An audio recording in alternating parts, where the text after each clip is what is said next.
مولاي صل وسلم دائما ابدا على حبيبك. بسم الله الرحمن الرحيم. السلام عليكم ورحمة الله وبركاته. الحمد لله رب العالمين وبه نستعين على أمور الدنيا والدين والصلاة والسلام على أشرف الأنبياء والمرسلين سيدنا ومولانا محمد وعلى آله وأصحابه أجمعين أما بعد. Jamaah salat subuh yang dirahmati Allah Subhanahu wa taala, kita kembali melanjutkan pengajian Jumat subuh kita pada pagi hari ini. Kita masuk hadis nomor 975. Sekali lagi, hadis nomor 975. Bismillahirrahmanirrahim. Qala Rasulullah sallallahu alaihi wasallam. Rasulullah sallallahu alaihi wasallam bersabda dalam sebuah hadis, "Lau anna abdaini tahabba fillahi wahidan fil masyriqi wa akhara fil maghribi la jama'allahu ta'ala bainahuma yawmal qiyamati yaqulu hadzal ladzi kunta tuhibbuhu fi." Dalam sebuah hadis Rasulullah sallallahu alaihi wasallam bersabda, "Lau anna abdaini tahabba fillah." Seandainya ada dua orang hamba, yang mana dua orang hamba ini tahabba, saling cinta mencintai, saling kasih menyasihi dan saling sayang menyayangi, fillahi, semata-mata karena Allah Subhanahu wa taala. Wahidam fil masyriq, satu hamba itu bertempat tinggal di sebelah timur. Wa akhara fil maghrib, kemudian satu hamba itu pula bertempat tinggal di sebelah barat. Nah, seandainya ada dua orang hamba saling cinta mencintai karena Allah, saling kasih dan menyayangi karena Allah, walaupun mereka berbeda tempat, satu hamba tinggal di sebelah timur, satu hamba tinggal di sebelah barat, tapi mereka saling merindukan satu dengan yang lain, semata-mata itu karena Allah Subhanahu wa taala, maka apa yang Allah akan perbuat kelak pada dua hamba yang cinta mencintai ini semata-mata karena Allah, la jama'allahu ta'ala bainahuma yaumal qiyamah. Kelak pada hari kiamat, dua orang yang jarang bertemu ini, jarang bertatap muka ini, tapi hatinya satu dengan yang lain terpaut, fikirannya satu dengan yang lain itu saling memikirkan, maka kelak pada hari kiamat, la jama'allahu yaumal qiyamah, Allah akan kumpulkan mereka berdua itu pada hari kiamat. Yaqul, kemudian Allah Subhanahu wa taala berfirman kepada dua orang yang saling cinta mencintai karena Allah ini, walaupun tempat mereka itu berjauhan. Apa firman Allah kepada dua orang muslim yang saling cinta mencintai ini? Hadzal ladzi kunta tuhibbuhu fi. Di dalam kitab ini disebutkan kuntu, tapi yang pas logatnya itu atau maknanya itu adalah kunta. Ini firman Allah kepada dua orang itu. Hadzal ladzi kunta tuhibbuhu fi. Wahai manusia yang saling cinta mencintai karena Allah, firman Allah, hadzal ladzi kunta tuhibbuhu fi. Inilah orang yang dulu waktu di dunia itu kalian saling cinta mencintai, fihi, karena aku. Maka aku kumpulkan kalian berdua semata-mata karena rahmat atau kasih sayangku. Nah, inilah pentingnya di dalam agama itu kita memiliki ukhuwah Islamiyah atau persaudaraan semata-mata didasarkan karena ikatan agama yang kuat. Walaupun kita jarang bertemu, walaupun kita jarang bertutur sapa, tapi hati kita satu dengan yang lain itu terpaut, terikat, saling memikirkan satu dengan yang lain, maka kelak Allah akan mengumpulkan kita pada hari kiamat. Pesan dari hadis ini, pesan dari hadis Rasulullah sallallahu alaihi wasallam ini, hendaklah kita mencari teman dengan orang-orang yang soleh, orang-orang yang bisa menghantarkan kita kepada kebaikan. Bukan mencari teman dengan orang yang toleh, yaitu orang yang salah, yang semata-mata menjerumuskan kita kepada perbuatan dosa. Nah, carilah teman sebanyak-banyaknya, tapi ingat teman itu adalah orang yang soleh. Karena orang yang soleh kelak akan memberikan syafaat kita pada hari akhir, selain dari syafaat baginda Rasulullah sallallahu alaihi wasallam. Jadi banyak sekali syafaat atau pertolongan-pertolongan yang datang selain dari Rasulullah sallallahu alaihi wasallam. Ada syafaat dari Al-Quran bagi orang yang senang membacanya. Ada syafaat guru kepada muridnya, jikalau murid itu benar-benar dekat dengan gurunya, tidak pernah durhaka kepada gurunya, bahkan hatinya selalu memikirkan gurunya, bahkan sampai gurunya itu meninggal. Yang ketiga, ada syafaat orang tua kepada anaknya. Yang keempat, ada syafaat atau pertolongan teman dengan teman. Selama teman itu kita bergaul di atas dunia ini, termasuk orang-orang yang soleh. Rawahul Baihaqi an Abi Hurairah. Hadis ini diriwayatkan oleh Baihaqi dari Abu Hurairah radhiyallahu anhu. Bahkan di dalam hadis yang lain, Rasulullah sallallahu alaihi wasallam bersabda, Ainal mutahabbuna bijalai. Ini dalam hadis qudsi disebutkan. Ainal mutahabbuna bijalai. Kelak pada hari kiamat, orang-orang yang saling mencintai karena Allah itu dipanggil oleh Allah. Apa panggilan Allah kepada mereka? Ainal mutahabbuna bijalai. Mana orang-orang yang saling cinta mencintai bijalai, karena keagungan, karena ketinggian yang aku miliki. Ini firman Allah. Al-yawma azilluhum fi zilli yawma la zilla illa zilli. Pada hari ini, firman Allah, aku akan naungi mereka, di mana pada hari ini tidak ada naungan selain daripada naunganku. Nah, ini firman Allah dalam sebuah hadis qudsi. Kita dipanggil oleh Allah, diseru oleh Allah. Padahal sebenarnya Allah itu tahu mana orang-orang yang dulu di dunia itu saling cinta mencintai karena dia. Tapi Allah menyeru lagi, memanggil kita. Alangkah senangnya hati kita, alangkah bahagianya perasaan kita ketika Allah memanggil kita.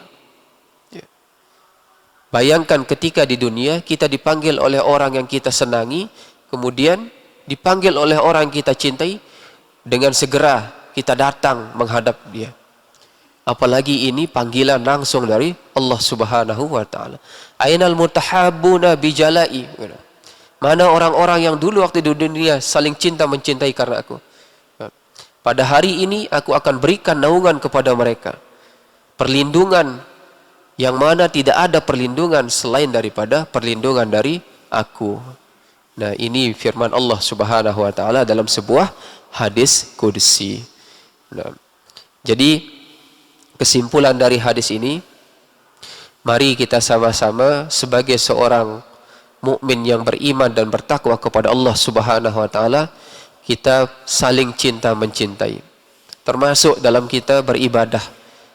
Salatkah itu namanya, atau pengajian seperti ini. Jikalau teman kita tidak hadir atau saudara kita tidak hadir, kita tanyakan dia, kemana teman kita yang biasanya duduk bersama kita. Nah, itu salah satu bentuk kepedulian kita sebagai seorang yang beriman dan bertakwa kepada Allah Subhanahu wa taala. Selanjutnya hadis nomor 976. Qala Rasulullah sallallahu alaihi wasallam. Rasulullah sallallahu alaihi wasallam bersabda, "Lau bagha jabalun ala jabalin." seandainya ada dua gunung, kata Rasulullah, gunung yang satu ini berlebihan dan gunung yang satu itu juga berlebihan.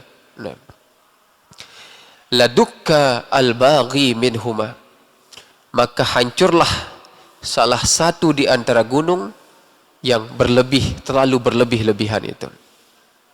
Nah, jadi manusia diibaratkan oleh Rasulullah SAW di atas dunia ini seperti gunung. Ada manusia yang satu berlebihan dalam hidup. Ada manusia yang satu berlebihan juga dalam hidup.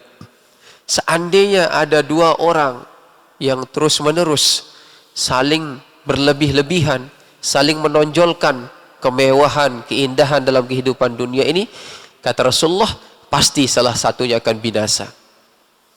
Bukan dua-duanya, pasti salah satunya akan binasa. Karena manusia yang berlebih-lebihan dalam kehidupan ini, salah satunya pasti akan binasa. Yang satunya bagaimana? Yang satunya pasti mengambil pelajaran dari manusia yang satunya. Sehingga diibaratkan oleh Rasulullah SAW, jangan sekali-kali kalian berlebih-lebihan dalam kehidupan ini. Seandainya ada dua gunung, kemudian dua gunung itu kita benturkan, karena terlalu berlebih-lebihan dalam hidup, pasti salah satunya akan hancur. Nah, karena sungguhnya Allah juga tidak menyukai orang-orang yang terlalu berlebih-lebihan dalam hidup ini. Tapi karakter manusia, sifat manusia, ketika didorong oleh hawa dan nafsunya, maka akal sehatnya itu hilang. Padahal agama sudah memberikan batasan-batasan dalam kita hidup di atas dunia ini. Tapi karena nafsu lebih menguasai akal, maka nafsu itulah yang ditonjolkan daripada akal. Syariat diinjak-injak, sehingga manusia lebih mementingkan nafsu yang datang dari setan. Nah, ini jangan sekali-kali kita mendahulukan nafsu di atas akal. Karena akal ini, jikalau dibimbing oleh Allah dalam agama, pasti tuntunan atau bimbingan itu mendapati keberkahan. Tapi jikalau akal ini tidak dibimbing oleh Allah dan jauh dari perintah-perintah agama, maka setan akan masuk ke dalamnya. Kemudian dari akal ini melahirkanlah nafsu syahwat. Yang mana nafsu syahwat ini merupakan dorongan dari setan. Jadi sifat manusia itu tidak pernah puas dengan satu hal. Dalam sebuah hadis, Rasulullah SAW bersabda, "Lau anna ibnu Adam wadiyan min zahabin, ahabba ayyakuna lahu wadiyan." Seandainya anak Adam ini diberikan satu lembah atau satu tempat, yang mana tempat itu berisi dengan emas, satu lembah itu berisi dengan emas, pasti manusia memiliki keinginan untuk mencari lembah yang lain yang berisi juga dengan emas. Walan yamalla fahu illa turab, maka tidaklah terpenuhi keinginan manusia itu selama di atas dunia ini, kecuali manusia itu dipenuhi wajahnya dengan tanah. Apa maknanya? Kecuali mati. Kunci yang menyebabkan manusia itu selesai di atas dunia, diakibatkan kerakusannya. Nah, jadi salah satu yang bisa mencegah manusia dari kerakusan itu adalah kematian. Cukup tanah ditimbun di atas mukanya, maka habislah kehidupan ini. Nah, itu diibaratkan oleh baginda Rasulullah SAW. Kalian diberikan satu lembah emas, pasti keinginan dalam hati kalian ingin memiliki lembah emas yang lain. Maka terus menerus kalian akan seperti itu, sampai dengan wajah kalian itu ditutup dengan tanah, yaitu kematian.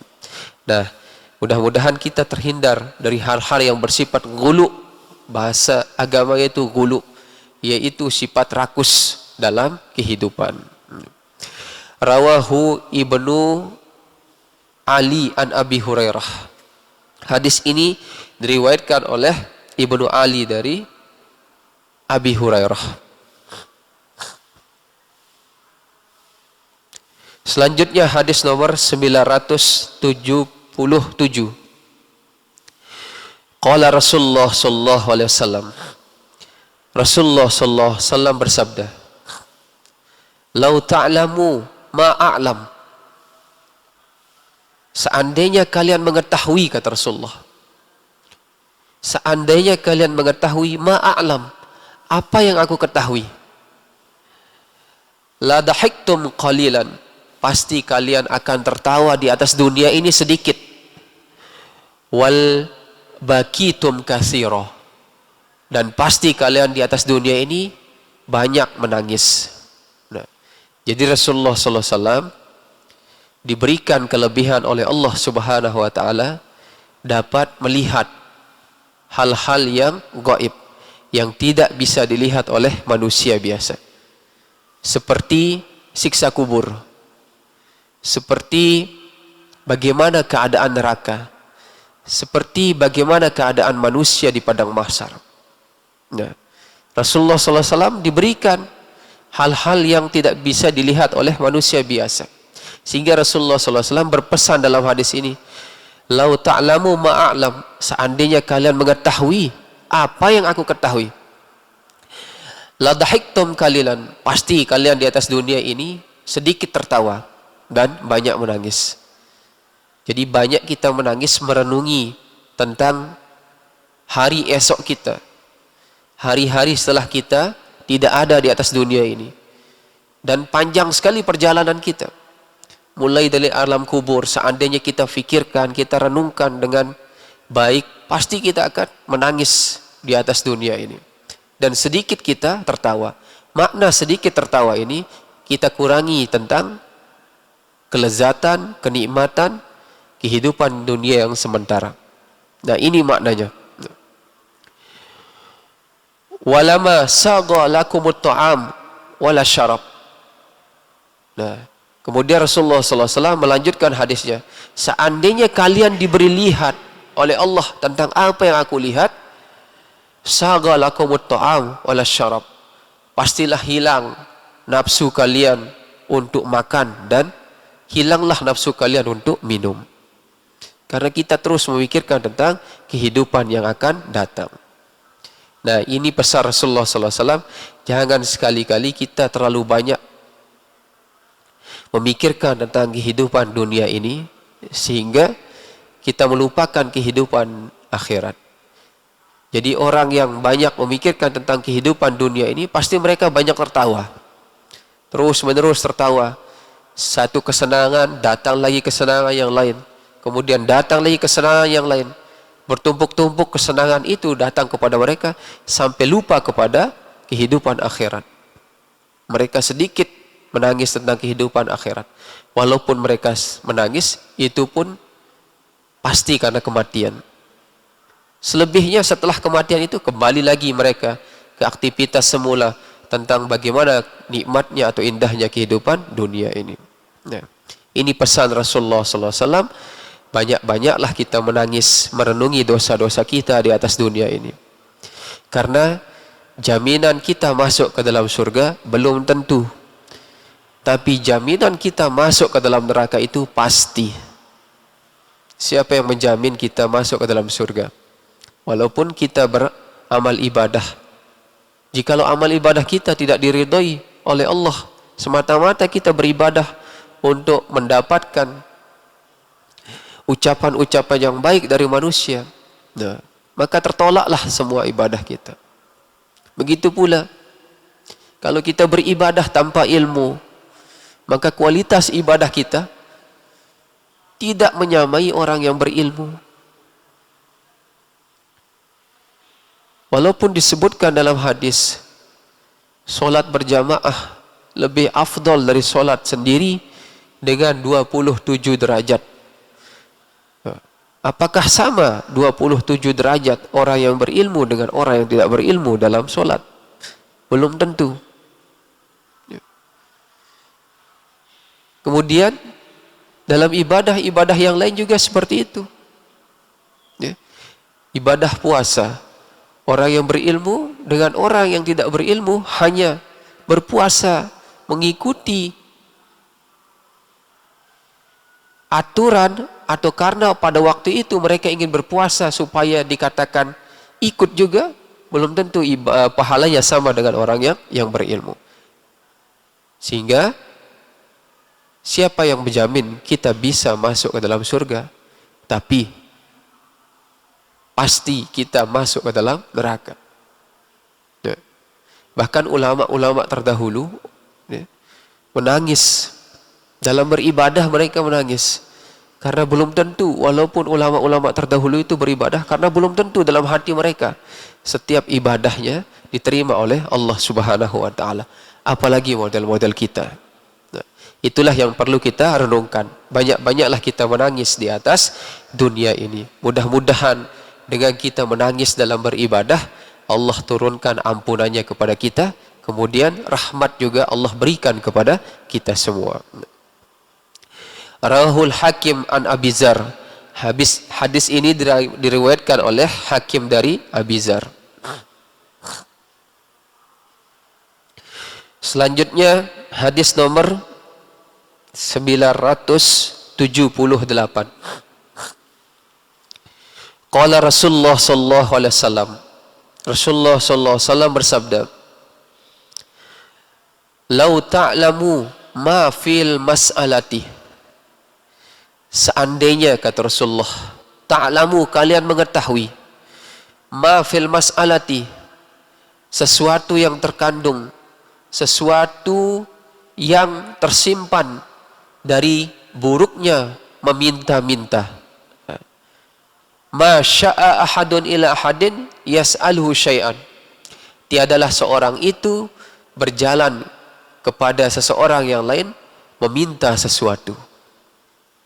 Jadi Rasulullah berpesan kepada kita, seandainya kalian mengetahui buruknya atau jeleknya yang namanya meminta-minta, padahal dia mampu untuk bekerja, tapi dia lebih mementingkan untuk meminta-minta kepada manusia yang lain, tentulah kalian tidak akan berjalan dari satu orang kepada orang lain untuk meminta sesuatu. Nah, ini pesan Rasulullah. Jangan sekali kita merendahkan diri di hadapan manusia, padahal kita mampu untuk bekerja atau mencari nafkah, tapi kita lebih mementingkan rasa malas, kemudian meminta kepada orang. Nah, di dalam hadis yang lain, Rasulullah SAW juga bersabda, kelak pada hari kiamat, orang yang sering meminta-minta kepada manusia yang lain, padahal dia mampu untuk bekerja, maka dia akan datang ke hadapan Allah dalam keadaan tidak memiliki wajah. Nah, ini kan orang yang meminta ini merendahkan harga dirinya. Kemudian orang yang tempat dia meminta itu membicarakan dia. Secara fisik dia mampu ya, untuk bekerja. Kemudian dalam hal yang lain juga dia mampu. Tapi mengapa dia meminta-minta? Merendahkan wajahnya di hadapan manusia, merendahkan harga dirinya di hadapan manusia. Nah, sabda Rasulullah SAW, kelak pada hari kiamat, orang-orang yang seperti ini akan datang kepada Allah dalam keadaan tidak memiliki wajah. Nah, makanya Rasulullah SAW berpesan dalam hadis ini, lau ta'lamu ma fil mas'alah, seandainya kalian mengetahui bagaimana buruknya, bagaimana jeleknya itu meminta-minta, tentu kalian tidak akan datang kepada satu orang, kemudian datang lagi kepada orang lain untuk meminta sesuatu. Rawahun Nasa'i an Aiz bin Umar. Hadis ini diriwayatkan oleh Nasa'i dari Aid bin Umar.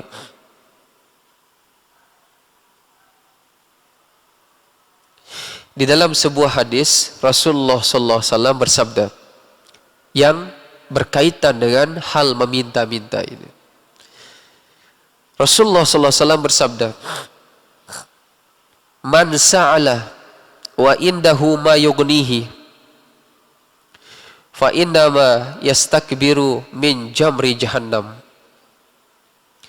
Barang siapa yang meminta-minta padahal dia memiliki yang membuat ia berkecukupan, tapi dia lebih memilih cara untuk meminta-minta, maka sesungguhnya ia memperbanyak meminta neraka jahanam. Nah, ini bahayanya. Kita meminta-minta padahal kita memiliki atau berkecukupan dari harta yang diberikan oleh Allah kepada kita. Tapi kita memilih jalan untuk meminta-minta. Semakin banyak kita meminta padahal kita memiliki, itu sama artinya kita meminta neraka jahanam kepada Allah Subhanahu wa taala. Selanjutnya hadis nomor 979. Qala Rasulullah sallallahu alaihi wasallam, la ya'tiyanna 'alan nasi zamanun. Rasulullah sallallahu alaihi wasallam bersabda, la ya'tiyanna 'alan nasi zamanun, akan datang, kata Rasulullah, kelak di akhir zaman akan datang dari manusia, yatufur rajulu fihi bis sadaqati minaz zahabi. Ada seorang laki-laki, yatufur rajulu, laki-laki ini tawaf, berkeliling, fihi bis sadaqati minaz zahabi, yang mana di tangan laki-laki ini dia membawa sedekah dari emas. Nah, akan datang suatu masa di akhir zaman ini yang mana seorang laki-laki itu berkeliling mencari orang untuk diberikan sedekah berupa emas. Summa la yajidu ahadan. Kemudian laki-laki itu tidak mendapati seorang pun yang bisa diberikan sedekah berupa emas. Ya'khuzuha minhu, padahal dia membawa emas itu, seorang laki-laki itu. Wa yura rajulu al-wahidu. Kemudian ketika laki-laki itu membawa emas, wa yura rajulu al-wahidu, dilihatlah laki-laki yang satu, yatba'uhu arba'una imra'atan, satu laki-laki ini diikuti oleh 40 wanita. Yalzana bihi min qillati rajul, maka itulah masa yang mana sedikit laki-laki, wa kasratin nisa, dan banyak wanita. Jadi hadis ini menerangkan di akhir zaman kelak akan datang, yang pertama, ada seorang yang membawa emas. Kemudian emas ini akan disedekahkan kepada orang lain, tapi dia tidak menemui salah satu orang pun yang mau menerima sedekahnya. Karena pada masa itu orang-orang telah memiliki kelebihan harta. Karena pada masa itu orang-orang telah berkecukupan, sehingga mereka tidak mau menerima atau menolak emas yang diberikan oleh laki-laki yang datang ini. Nah, ini tanda-tanda akhir zaman. Jadi akhir zaman kelak ketika akan terjadi kiamat, kita akan temui banyak manusia di atas dunia ini dari umat Nabi Muhammad, yaitu termasuk orang-orang yang kaya, berhenti miskin. Jadi orang yang membawa emas ini tidak diperhatikan atau dicuekkan saja. Sehingga bingung orang yang membawa emas ini untuk bersedekah. Padahal di zaman yang pertama kali Rasulullah SAW menyebarkan Islam, itu Abu Bakar sangat menggairahkan sekali umat Islam untuk membayar zakat. Tapi di akhir zaman tidak ada yang mau menerima zakat. Nah, ini bedanya kita di zaman awal Islam dengan akhir zaman ini. Kemudian akhir zaman pula akan kita temui ada seorang laki-laki diikuti oleh 40 orang perempuan. Mereka perempuan itu meminta perlindungan dari satu laki-laki itu. Disebabkan karena apa? Karena sedikitnya kaum laki-laki pada saat itu dan banyaknya jumlah kaum perempuan pada akhir zaman saat itu. Nah, ini yang akan kita temui besok. Tanda-tanda kiamat. Dua hal yang digambarkan oleh Rasulullah SAW, yaitu tidak ada yang mau menerima sedekah, dan yang kedua, semakin banyaknya, semakin menjamurnya wanita pada akhir zaman, tapi sedikit laki-laki. Sehingga satu orang laki-laki bisa memiliki 40 orang wanita. Ini maknanya apa ini? Di dalam Al-Quran kan disebutkan, kita hanya boleh memiliki wanita itu sampai dengan 4. Atau menikahi wanita itu sampai dengan 4. Tapi di dalam hadis ini disebutkan, bahkan akhir zaman itu kita melebihi, melanggar aturan Al-Quran itu. Bukan kita menikahi 4 wanita, tapi sampai dengan 40 wanita. Nah, itu melanggar aturan dari Al-Quran. Nah, ini maksudnya, semakin hilang ilmu agama di atas dunia, itu tanda-tanda akhir zaman. Artinya, kiamat semakin dekat kepada kita. Muttafaqun alaih. Hadis ini diriwayatkan oleh Imam Bukhari dan Imam Muslim. An Abi Musa, dari Abi Musa. Selanjutnya hadis nomor 980. Qala Rasulullah sallallahu alaihi wasallam. Rasulullah sallallahu alaihi wasallam bersabda, la ya'tiyanna 'alan nas, akan datang kepada manusia, kata Rasulullah, zamanun, akan suatu masa, la yubalil mar'u, yang mana manusia pada zaman itu, la yubalil mar'u, tidak memperhatikan, bima akhaza minal mali amin halali am min harami. Mereka tidak memperhatikan daripada sesuatu yang mereka ambil, apakah itu dari harta yang halal atau harta yang haram. Nah, ini tanda-tanda akhir zaman yang kedua. Kelak akan datang pada manusia akhir zaman ini, kalian akan melihat manusia tidak pernah memperhatikan dari apa yang mereka ambil. Manusia tidak pernah memperhatikan dari apa yang mereka makan. Apakah itu harta haram? Apakah itu harta halal? Tidak pernah mereka perhatikan. Padahal zaman dulu Rasulullah SAW sangat hati-hati sekali. Ketika kalian mengambil harta haram, buang. Ketika kalian mengambil harta ghanimah, bekas harta rampasan perang, sedekahkan. Itu kata Rasulullah. Harta haram, buang. Harta ghanimah, bekas rampasan perang, sedekahkan. Tidak boleh kalian memakannya. Kalaupun kalian mengambil, ambillah secukupnya. Tapi jangan ambil berlebihan. Tapi akhir zaman, kelak kalian akan lihat di mana suatu masa manusia tidak memperhatikan dari mana harta itu mereka ambil. Apakah itu termasuk harta haram? Apakah itu termasuk harta halal? Nah, ini yang perlu kita perhatikan. Jangan sampai anak cucu keturunan kita beri makan dengan harta yang haram, karena itu akan berdampak pada perilaku atau sifat dari anak cucu kita. Semakin banyak harta haram masuk ke dalam perutnya, maka jangan heran kelakuannya seperti setan dan iblis ketika di atas dunia ini. Ini semua disebabkan karena harta yang haram. Jadi perilaku manusia yang sekarang ini bergantung dari apa yang masuk ke dalam perutnya. Harta yang halal itu akan membimbing manusia ke arah yang benar. Tapi harta yang haram yang masuk ke dalam perut manusia, itu akan menjerumuskan manusia ke dalam kubangan atau lumpur dosa.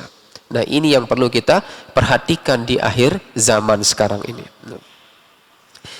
Selanjutnya, hadis yang terakhir, hadis nomor 981. Qala Rasulullah sallallahu alaihi wasallam. Rasulullah sallallahu alaihi wasallam bersabda, "Lau ra'aital ajala." Ini pesan Rasulullah kepada kita. "Lau ra'aital ajala." Seandainya kalian bisa melihat yang namanya ajal. Kata Rasulullah, bagaimana ajal itu ditetapkan oleh Allah, kemudian dia datang kepada kita. Nah, wa masirah, dan apa-apa yang terjadi sesudahnya. Abghatta al-amala zu gururah. maka pasti kalian akan membenci namanya al-amalah, cita-cita di atas dunia ini, za gururah, yang mana cita-cita itu termasuk tipuan belaka. Nah, ini pesan Rasulullah. Seandainya kalian bisa melihat ajal atau kematian yang datang kepada kita, bagaimana prosesnya datangnya kematian itu kepada kita, pasti kita sebagai manusia ini akan membenci namanya cita-cita atau angan yang tinggi di atas dunia ini. Karena cita-cita atau angan yang tinggi di atas dunia ini bisa menyebabkan kita lupa kepada kematian. Nah, ini maksud dari hadis ini. Jadi banyak-banyaklah kita mengingat kematian di atas dunia ini. Karena bisa jadi kematian itu datang, bisa jadi hari ini, atau seminggu lagi, atau sebulan lagi. Karena kematian ini adalah sesuatu yang belum pasti. Sehingga Rasulullah SAW berpesan kepada kita, seandainya ajal itu diperlihatkan dan bagaimana perjalanan ajal itu, pasti kalian akan benci namanya kehidupan dunia ini. Jadi banyak-banyaklah kita mengingat Allah Subhanahu wa taala sebelum ajal datang menjemput kita.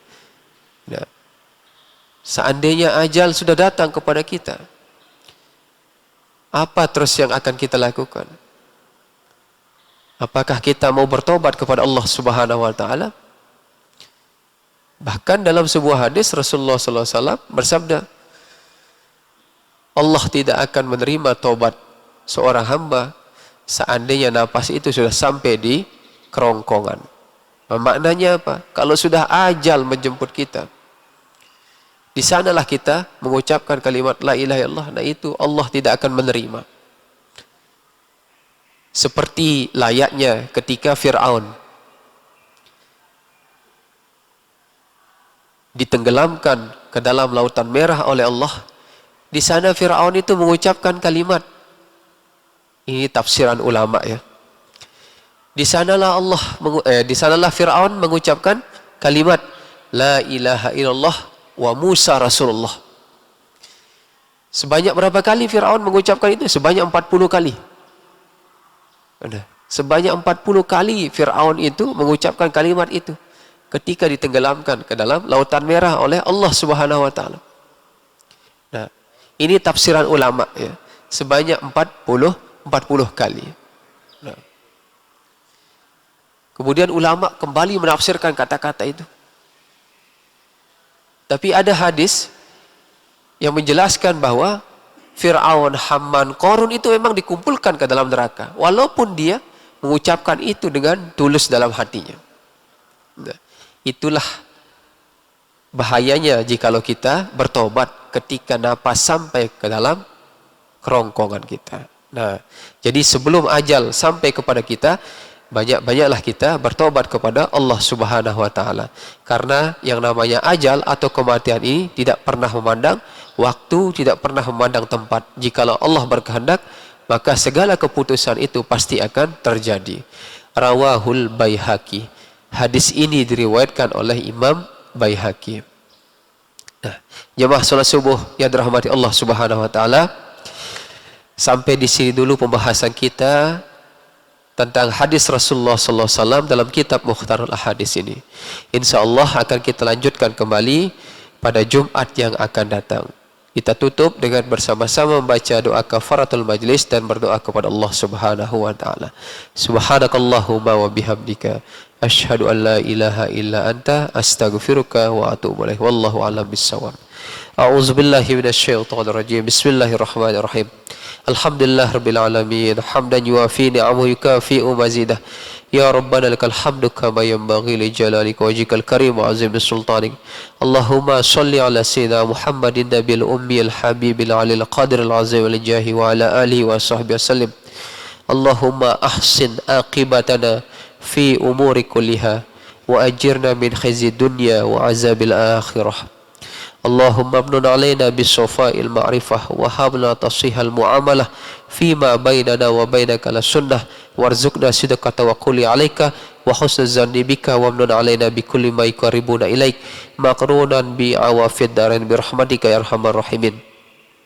اللهم اغفر لنا ولوالدينا ولمشايخنا ولجميع المسلمين والمسلمات والمؤمنين والمؤمنات الأحياء منهم والأموات ربنا آتنا في الدنيا حسنة في الآخرة حسنة وقنا عذاب النار سبحان ربك رب العزة عما يصفون والسلام على المرسلين والحمد لله رب العالمين والسلام عليكم ورحمة الله وبركاته.